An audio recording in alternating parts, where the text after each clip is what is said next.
दोस्तों, नमस्कार। उम्मीद है आप सब बहुत अच्छे से होंगे। सबसे पहले तो आप सभी को दिवाली की बहुत बहुत शुभकामनाएं। भगवान करे आपको वो सब चीज़ मिले जिसकी आप कामना करते हैं। जो आपका लक्ष्य है वो सब कुछ आपको भर भर के मिले। आपको नौकरी मिले, पैसा रुपया मिले, धन दौलत मिले, हर चीज़ मिले जिससे आपको खुशियाँ मिलती है। तो मैं अपने तहे दिल से आप सभी को दिवाली की बहुत बहुत शुभकामनाएं और बधाइयाँ देना चाहता हूँ। जैसा कि आप सभी को पता है कि ये दिवाली प्रतिवर्ष कार्तिक अमावस्या को मनाया जाता है और ये अमावस्या जो है, इसकी जो आज की जो अंधकार होता है, ये कहीं ना कहीं ये आपके ज़िंदगी में जो कठिनाइयाँ हैं, जो समस्याएं, जो प्रॉब्लम्स हैं, उसका एक प्रतीक है। जिस प्रकार हम दीपक जलाकर इस अमावस्या के अंधकार को दूर करते हैं, उसी प्रकार आप अपने अंदर एक सामर्थ्य पैदा करें, अपने अंदर शिक्षा को जागृत करें, ताकि आपके जितने भी तरह के कष्ट हैं, दुख हैं, प्रॉब्लम्स हैं, वो सारे अंधकार रूपी जो प्रॉब्लम्स हैं उन सबको दूर कर सको। अब चूंकि ये दीपावली जो है, कहीं ना कहीं हमारी जो पौराणिक कथा है, श्री रामचंद्र और माता सीता की जो कथा है, उससे संबंधित है और मैं कहीं ना कहीं उनसे बहुत चीज़ सीखा हूँ और ऐसा एक एक्सपीरियंस किया हूँ, एक अनुभव किया हूँ उनके जीवनी से, या फिर कह लीजिए कि उनकी कथा से।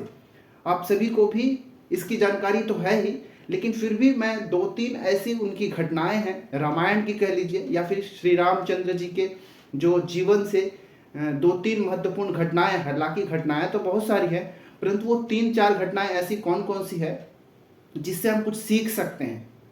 ठीक है, उस चीज़ों को हम जिक्र करते हैं कि आखिर में ये दीपावली जो है, इसका असली कहानी क्या है, इससे हम क्या सीख सकते हैं। केवल दिया जलाना ही क्या दीपावली है क्या? हमको इस चीज़ को सीखना है।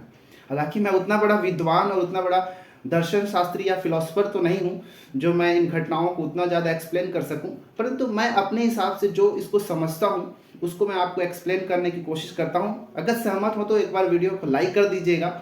अगर कुछ गलती हो जाती है तो उसके लिए मैं हाथ जोड़ के माफ़ी मांगता हूँ।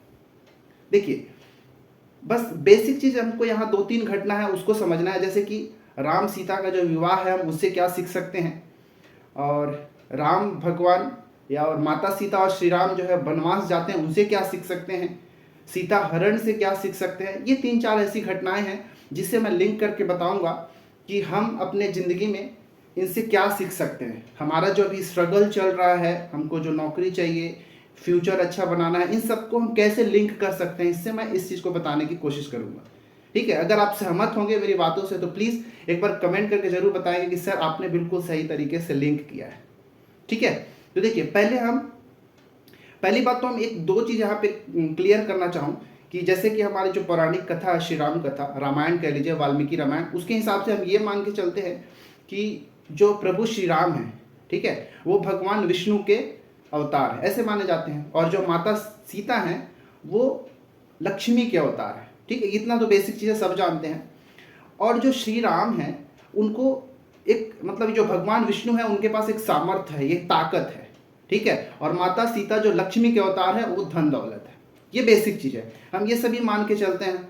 अब यहाँ पे देखिए, हमको राम सीता विवाह से क्या समझना है कि देखिए, पहले बेसिक चीज़ ये है कि जिसके पास सामर्थ्य होगा, जिसके पास वो ताकत होगा, धन या लक्ष्मी भी उसी के पास ही होगा। सबसे बेसिक चीज़ यही है।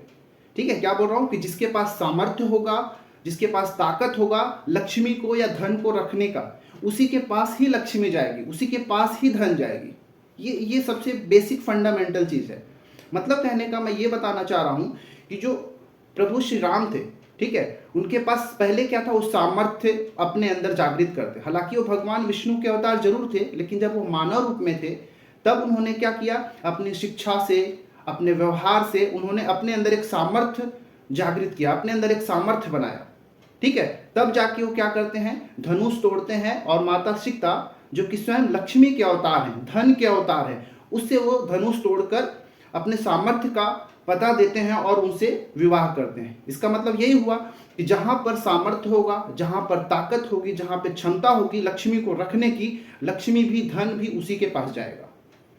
अब यहाँ पे मैं ये लिंक करूँगा कि अगर आपको भविष्य बनाना है, नौकरी करना है, पैसा रुपया कमाना है, तो पहले अपने आप को उस लायक बनाना पड़ेगा, अपने आप को सामर्थ्य बनाना पड़ेगा। और वो सामर्थ्य आप तभी बना पाएंगे जब अच्छे से मेहनत करेंगे, अच्छे से पढ़ाई करेंगे ईमानदारी से, तभी आप सामर्थ्यवान बन पाएंगे और नौकरी पाएंगे, बिजनेस करेंगे, तब जाके लक्ष्मी जो है आपके पास आएगी। ये राम सीता विवाह से थोड़ा सा ये मैं ऐसे लिंक करके समझने की कोशिश करता हूँ।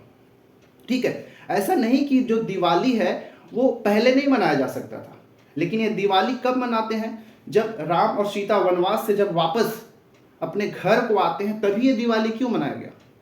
भगवान राम तो स्वयं राजा दशरथ के पुत्र थे, पैसे रुपए धन दौलत की तो कमी थी नहीं, पहले भी दिवाली मनाया जा सकता था, पहले भी दिए जलाए जा सकते थे, लेकिन ऐसा हुआ नहीं। क्यों नहीं हुआ? क्योंकि केवल पैसा रुपया धन दौलत ही होना सब कुछ नहीं है। अगर आपके पास सामर्थ्य है, आपके पास धन दौलत है, इतना ही पर्याप्त नहीं है। ठीक है, अगर मर्यादा पुरुषोत्तम श्री राम बनना है, हालांकि हम सब में बनना तो पॉसिबल नहीं है, मतलब उनकी थोड़ा सा भी अगर गुण हमारे अंदर आ जाए तो बहुत बड़ी बात है। ठीक है, मतलब क्या कि अगर आपको जिंदगी में वास्तव में कुछ चाहिए, फेम चाहिए, तो आपको सामर्थ्य लक्ष्मी के साथ साथ कुछ और भी करना होता है। अब वो क्या करना होता है मैं बताता हूँ। देखिए, अब बात आती है वनवास की। ठीक है, वनवास, अब देखिए, सामर्थ्य और धन दोनों साथ हो गए, मतलब प्रभु श्री राम और माता सीता दोनों साथ हो गए। अब जब ये दोनों साथ आएंगे, तब आपका कर्तव्य बनता है कि आप समाज सेवा करें, अपने परिवारजनों की, अपने समाज की, अपने देश की सेवा करें, तब जाके वो सामर्थ्य और धन का कहीं ना कहीं मतलब निकलता है। अब इसीलिए वनवास की कड़ी को हम इसमें जोड़ते हैं कि जब सामर्थ्य, ताकत, जो कि भगवान श्री राम उसके स्वरूप थे, माता सीता जो कि धन लक्ष्मी की स्वरूप थी, वो दोनों साथ हुए और वनवास को निकलते हैं। कि जितने भी तरह की बुराइयां थी, जितने भी तरह के राक्षस थे, जितने आतताइयां थी, उन सबको खत्म करके जो समाज है, जो देश के जो लोग हैं, उन सब की रक्षा करना, उन सब की सेवा करना है। तब जाके वास्तव में आपका जो सामर्थ्य और जो लक्ष्मी धन है उसका कहीं ना कहीं मायने होगा।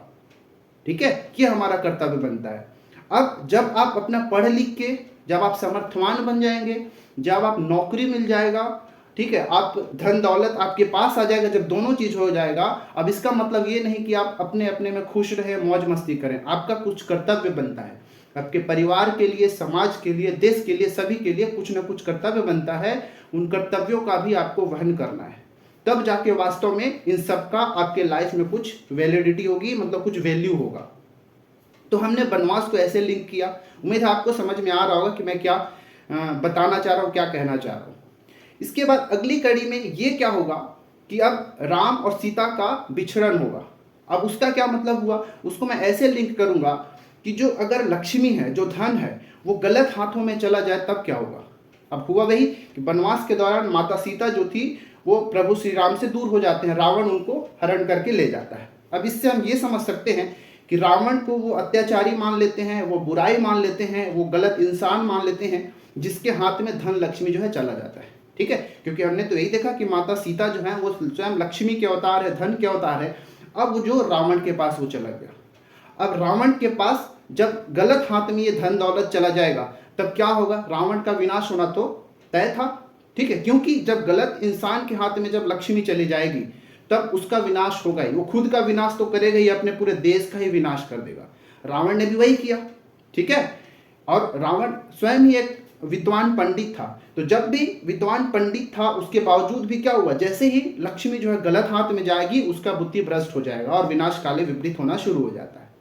तो हम यहां से लिंक क्या कर सकते हैं कि जो धन दौलत है वाकई में किसी ऐसे इंसान के पास होना चाहिए जो वाकई में उसको सही उपयोग कर सकता है, जो कि स्वयं श्री राम मर्यादा पुरुषोत्तम श्री राम थे।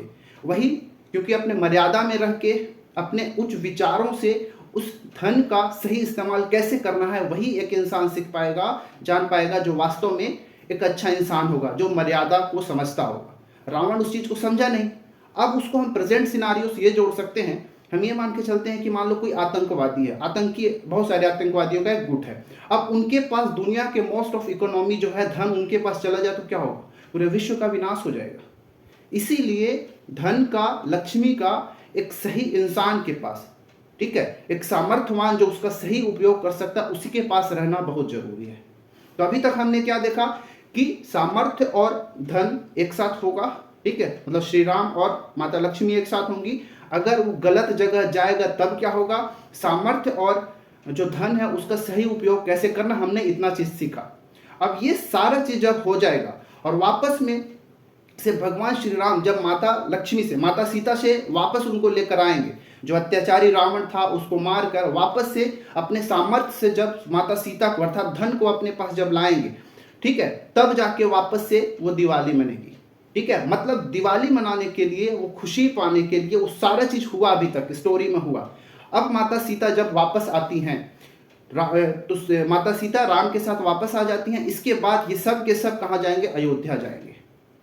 अब भगवान श्री राम अपने कर्मों से, अपने सामर्थ्य से, अपने वो सारे व्यक्तित्व से ही वो बाद में जाके क्या कहलाए, मर्यादा पुरुषोत्तम श्री राम कहलाए, क्योंकि उन्होंने सारे काम किए जो कि एक मर्यादा पुरुषोत्तम को करना चाहिए। ठीक है, अब वापस जब अपने राज्य अयोध्या आएंगे तब वास्तव में एक भव्य दिवाली का आयोजन करना बनता है। क्यों? क्योंकि उन्होंने वो सारे कर्म किए जिसके लिए दिवाली मनाना जाना संभव था। उन्होंने क्या किया, लक्ष्य, पहली बात तो सामर्थ्य और धन का एक संयोग हुआ जिसमें उन दोनों का विवाह हुआ। समाज सेवा का कार्य किया उन्होंने, उन्हें वनवास में पूरा उन्होंने अपना अच्छे से परिचय दिया कि कैसे लक्ष्मी और सामर्थ्य का सही उपयोग करके समाज सेवा किया जा सकता है। फिर अत्याचारियों को पराजित किया, वापस से धन को, जो लक्ष्मी थी उसको सही जगह लाया, फिर जाके वापस अयोध्या आए। अब पूरे जनता भी खुश थी, उनके परिवार भी खुश था। ठीक है, और वापस से जो हमारे जो प्रभु श्री राम और माता सीता भी एक साथ थी, मतलब सामर्थ्य और लक्ष्मी भी एक साथ था। जब सब कुछ सही तरीके से हो गया तब वास्तव में दीपावली मनाया जाना संभव हुआ। तो मेरे हिसाब से इस दृष्टि से मैंने देखा कि कैसे हम अपने लाइफ में उन चीज़ों को इम्प्लीमेंट कर सकते हैं। ठीक है, हम भी तभी वास्तव में खुशी मना पाएंगे जब हम अपने सामर्थ्य से एक अच्छा सा नौकरी पा लेंगे, अपना बिजनेस सेटअप कर लेंगे, पैसा रुपया हो जाएगा। जब सब कुछ हो जाएगा तो हम थोड़ा समाज सेवा भी करेंगे, देश के प्रति भी हमारी जिम्मेदारी होगा, उस चीज़ को भी हम वहन करेंगे। इसके बाद इन सारे कर्तव्यों को हम जब पालन करते हुए चलेंगे तभी वास्तव रूप से हमारा दिवाली होगा। ठीक है, तो उम्मीद है आप सब समझ में गए होंगे कि मैं क्या बताना चाह रहा हूँ और आपको क्या क्या सीखने को मिल सकता है इस दिवाली त्यौहार से। ठीक है, अगर मैं अच्छे से शायद समझा पाया हूँ, हालांकि उतने अच्छे से तो नहीं, बस कोशिश किया कि वास्तव में इस दिवाली का क्या मतलब होना चाहिए मेरे हिसाब से, तो मैंने समझाने की कोशिश किया। अगर पूरा आपने वीडियो को ध्यान से सुना है, अगर अच्छा लग रहा होगा तो प्लीज़ कमेंट करके एक बार ज़रूर बताएं, ताकि मैं ऐसे ही किसी तरह से आपको मोटिवेट करता रहूं। ठीक है, तो चलिए फिर से एक बार आप सभी को और आपके परिवार को दिवाली की बहुत बहुत शुभकामनाएं। दिवाली अच्छे से मनाएं। मिलते हैं किसी और वीडियो में। इस वीडियो में इतना ही। धन्यवाद।